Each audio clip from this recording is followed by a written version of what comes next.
का उल्लंघन तो है ही, इसके जरिए पार्लियामेंट की शक्ति को खींचने की कोशिश की है हमारे मुख्य चुनाव आयुक्त ने, यानी चुनाव आयोग ने। और जजेस को, उसमें जिन 2 जजेस की बेंच थी, उनको काफी देर तक इस मुद्दे पर आपस में मशविरा करते रहे कि क्या कुछ है। और अभी अब सुनवाई इसकी फिर से होगी। बड़ा मुद्दा है एसआईआर को लेकर और लगातार हर जगह प्रदर्शन हो ही रहे हैं। बहुत सारी चीजें हैं कि कैसे चुनाव आयोग पार्लियामेंट से भी ऊपर, सुप्रीम कोर्ट से भी ऊपर होने की कोशिश कर रहा है। लेकिन अमलेंदु जी, इन सारी चीजों के बीच राष्ट्रभक्ति का, एक दूसरों की राष्ट्रभक्ति जांचना, राष्ट्रभक्ति का सर्टिफिकेट देना, अभी शायद कहा गया, मेरे ख्याल से शकील साहब ने ही कहा कि, या प्रफुल्ल जी ने कहा कि ये कौन सी, क्या ये परिवारवाद नहीं है? हाँ, ये परिवारवाद, यानी उपेंद्र कुशवाहा वाला परिवारवाद, वो परिवारवाद नहीं है। परिवारवाद तब होता है जब उपेंद्र कुशवाहा वहां से निकलकर चले आएंगे दूसरी जगह, यानी दूसरे गठबंधन में चले आएंगे। भ्रष्टाचार वहां नहीं होता है। भ्रष्टाचार होता है जब कोई व्यक्ति वहां से निकलकर चला आएगा, और निकलकर चला आएगा, जितनी देर तक वो बाहर रहेगा उतनी देर तक ही वो भ्रष्ट रहेगा।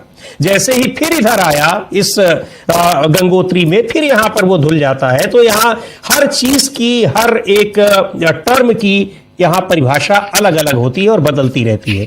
लेकिन इन सब के बीच ये जो राष्ट्रभक्ति की का सर्टिफिकेट दूसरों को दिया जा रहा है, उसमें जय हिंद और वंदे मातरम, इन पर पाबंदी लगा देना संसद के भीतर सांसदों के लिए, ये क्या बता रहा है? ये कौन सी राष्ट्रभक्ति?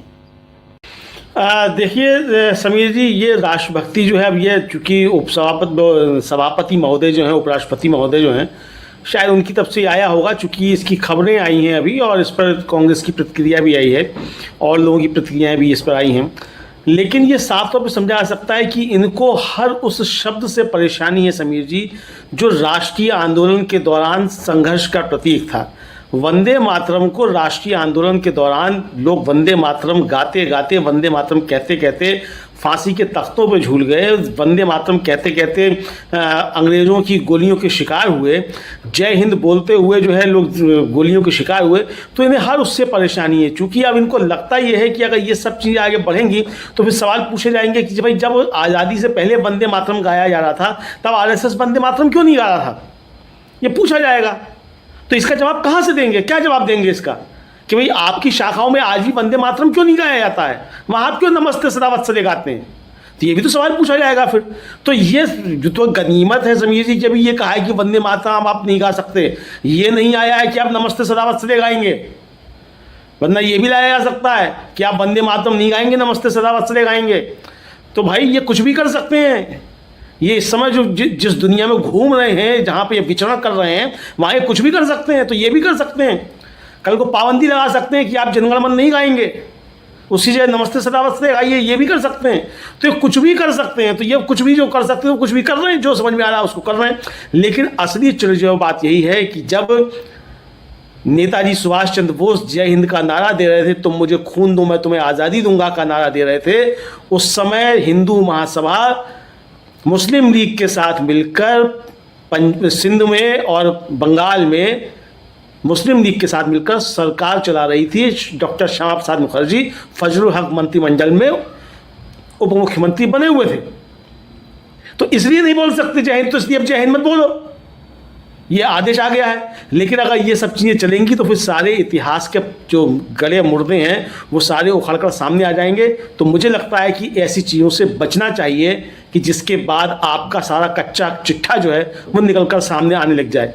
प्रधानमंत्री ने अभी 150वीं जयंती हुई आनंद मठ की जो थी, उस पर बड़ा लंबा चौड़ा भाषण दिया कि केवल 2 ही पैरे उसके लिए गए, पूरा पैरा नहीं लिया गया, विभाजन तो उसी दिन हो गया था।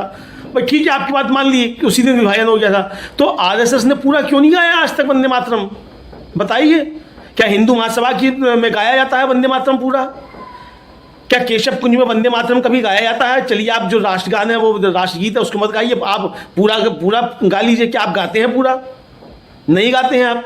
तो बहुत सारे सवाल खड़े हो जाएंगे। तो ये एक तरीके से ये बताने की कोशिश कि हम देशभक्त हैं, बाकी सब जो है देशद्रोही हैं। अरे भाई, अगर पूरा देश देशद्रोही है और आप ही अगर देशभक्त हैं तो ये तो 37% है। फिर आपने तो जो है कुल मिलाकर 63% को देशद्रोही घोषित कर दिया। फिर तो अगर आप ही देश है तो तो ये एक लंबी बहस का मसला है, लेकिन ये मुद्दे उठाते रहते हैं कुछ ना कुछ इस तरीके से। लेकिन आज सुप्रीम कोर्ट की एक महत्वपूर्ण टिप्पणी समीर जी आई, हम लोगों ने तो उसको लाइव किया। जब ये बताया गया, अभिषेक मनु सिंघवी ने बताया कि जो अनुच्छेद 327 है वो संविधान मतलब जो कानून बनाने की शक्तियां वो संसद को देता है, संसद के द्वारा बनाई हुई किसी संस्था को नहीं देता है। और उसके बाद काफ़ी देर तक, मुझे लगता है कि शायद 7 या 8 मिनट तक दोनों जज साहिबान को मंत्रणा करनी पड़ी। और उसके बाद ये टिप्पणी आई कि अगर SIR में कुछ नया किया जा रहा है, SIR नया किया जा रहा है, तो फिर इसको संवैधानिक तौर पर साबित करना होगा। ये टिप्पणी आई है समीर जी, और ये टिप्पणी छोटी मोटी टिप्पणी नहीं है। यानी अब बहस सही दिशा में जाएगी, और अब बहस इस पे होगी कि जो SIR किया जा रहा है ये कराने का अधिकार भी चुनाव आयोग को है कि नहीं है। नियम आपने कैसे बना लिए, क्या संसद ने नियम बनाकर आपको दिए थे? और इस पर दिन में भी हम लोगों ने काफ़ी चर्चा की थी, जिन लोगों ने लाइव देखा होगा और मालूम होगा, दिन में हम लोगों ने चर्चा की थी कि कानून बनाएगी संसद, उसको एग्जीक्यूट करेंगे और उसकी समीक्षा कर सकता है सुप्रीम कोर्ट भी। सुप्रीम कोर्ट भी कानून नहीं बनाएगा, कानून नहीं बना सकता, और संविधान में सबकी शक्तियां निर्धारित की गई हैं। तो ये एक तरह से कहा जाए कि शक्तियों के पृथक्करण पर बात होगी, और अब यहाँ पे आ गया है। मुझे लगता है कि या तो ये अगर चुनाव आयोग को बचाना होगा तो फिर बड़ी बेंच को रेफर कर दिया जाएगा, और अगर चुनाव आयोग को बचाना नहीं होगा तो फैसला अब चुनाव आयोग के खिलाफ आएगा कि SIR असंवैधानिक है और SIR चुनाव आयोग नहीं कर सकता, चूंकि आपने जो उसमें नियम बनाए हैं वो नियम बनाने का अधिकार चुनाव आयोग को नहीं है। ये काम संसद का है, संसद ने जो नियम बना कर दिए हैं उस पर चुनाव आयोग